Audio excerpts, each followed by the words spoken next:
Hi, Nathan here. I am here from the corner where I edit all of our videos with a special bonus video for you. I wanted to put something out there to help explain what it is that we're dealing with in episode 4 of Shattered Sleep. But our production schedule is so tight that I couldn't devote more than like an hour and a half to it.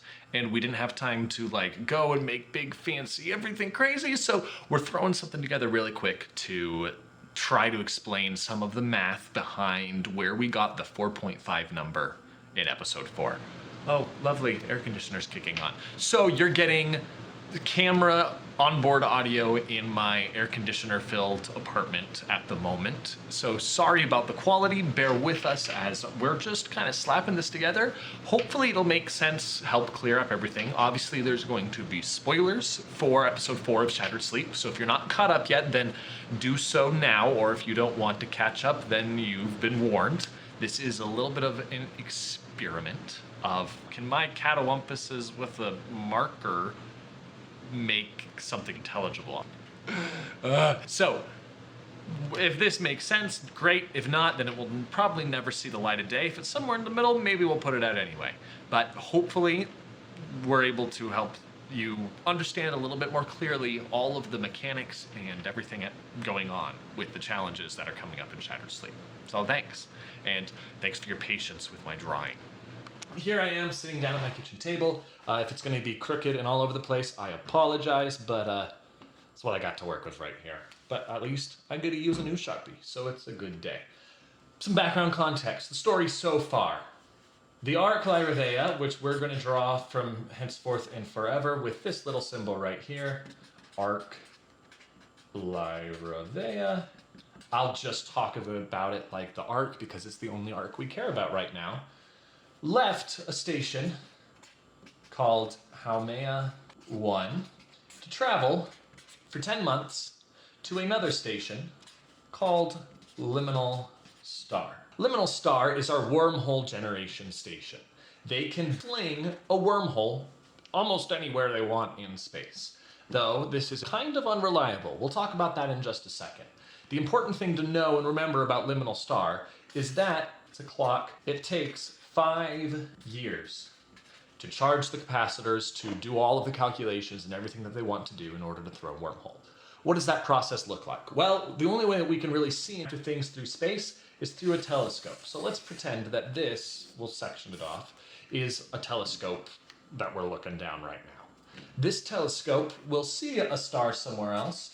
We say, wow, look at that star. It's really pretty over there. The star that we're looking at today is called Kepler. Well, let's colonize that one and call it Hypatia. So when you hear us talk about Hypatia and Kepler-62, those are the same thing. This is the scientific name. This is the colloquial common name for the star that we've got out there. Liminal Star watches whatever solar system we're staring at, but really they're looking at a dot through a telescope. They then take a shot. That's like, we're gonna try to put a wormhole as close to that as possible. So how does the wormhole generation work? Here is the star that we're shooting at, and here is the outside edge of the solar system. What the Liminal Star does is they say, okay, we're gonna try to get as close to this as possible, and we'll pick a point named A. A is a distance from the star. A has to be far enough away that if their wormhole does not arrive exactly at A, it does not appear inside the solar system. If we had a wormhole right here, let's say there's a planet, the wormhole would pull the planet out of its orbit and send it crashing into the star, hurtling out into the depths of space. We don't know. It could be very, very bad. So under no circumstances can we have the wormhole land inside. But if we're shooting at A, how does it land inside at all? How could that be a possibility? Well, again, wormholes are really hard to do unless there's an anchor on the opposite side. So we know that whenever we pick a point A, we've got a margin of error of about 50 AU. 1 AU is the distance from the Earth to the Sun. It takes us about 40 years to travel 50 AU. So we know that we're going to pick a point A that will put us somewhere between this edge, right next to the edge of the solar system, and that edge. But we can't be any closer lest this inside edge be inside the solar system. So how long will it take us to get into it? It depends on where around point A we land, within happy wormhole sphere that we're talking about right here. So, point A, if we're spot on, will be about 100 years of travel to get into the center of the solar system. If we're really unlucky, we'll wind up all the way out here, which is an extra 40 years, making our whole time about 140 years to get into the center, which is not good. That also being said, if we arrive right here, it'll be something like just 60 years to get into the center. It all depends on where we come out and what the situation is like. Let's talk about where we actually are and what our given situation is right now. First and foremost, if this is where A was, wherever our wormhole was targeted, and this all of the possible places that we could arrive, we know that our ship arrived somewhere like right here. How do we know? Well, we know that we got hit by a bunch of crap from the Oort cloud. This outer ring right here is a cloud of ice, mostly, that orbits and is kind of an outer shell of every solar system as far as our 2021 understanding is.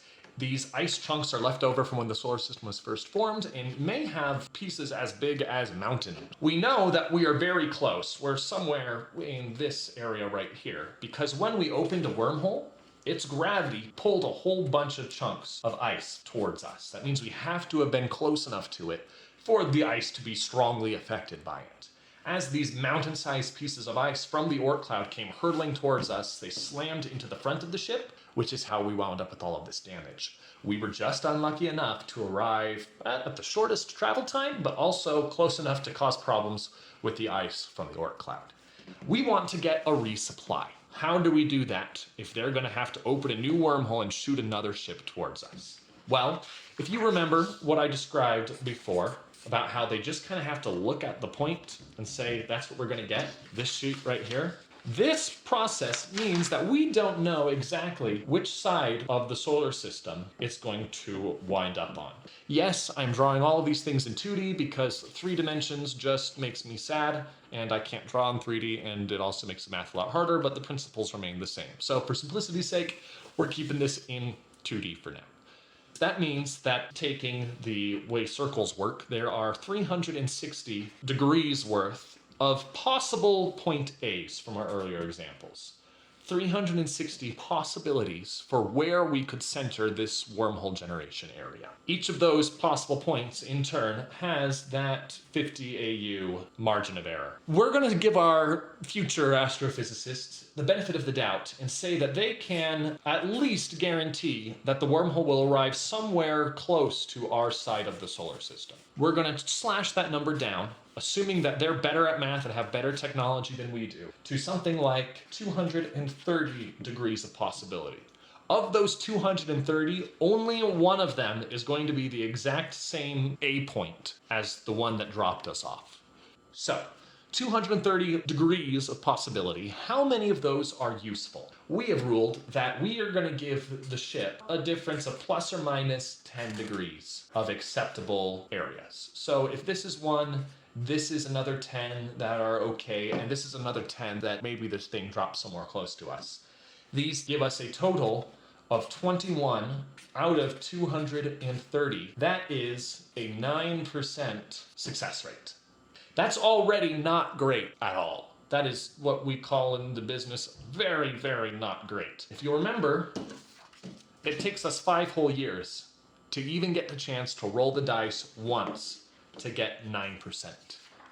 So, not great odds to begin with, but it gets a little bit worse. Let's zoom in on this little section right here. So if this is the edge, and these are all of the acceptable 21 possibilities for where that wormhole field can be centered. Remember that wherever it winds up, there is about a 50 AU margin of error. We are right here.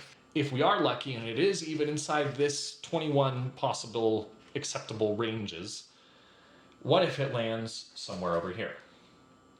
That is 40 years of travel, and then another 40 years out to where the drop is. That's 80 years if we have to fly and get it.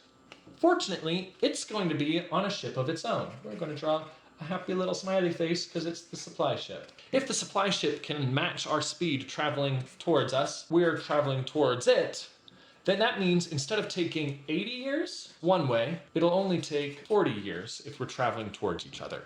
That's a lot better, but 40 years is still a long time. If the average age of someone alive right now is like 35, in 40 years, they will be too old to be able to enter cryosleep. Let's half that again. So if it falls anywhere more than 50 AU from us, then it's not worth getting.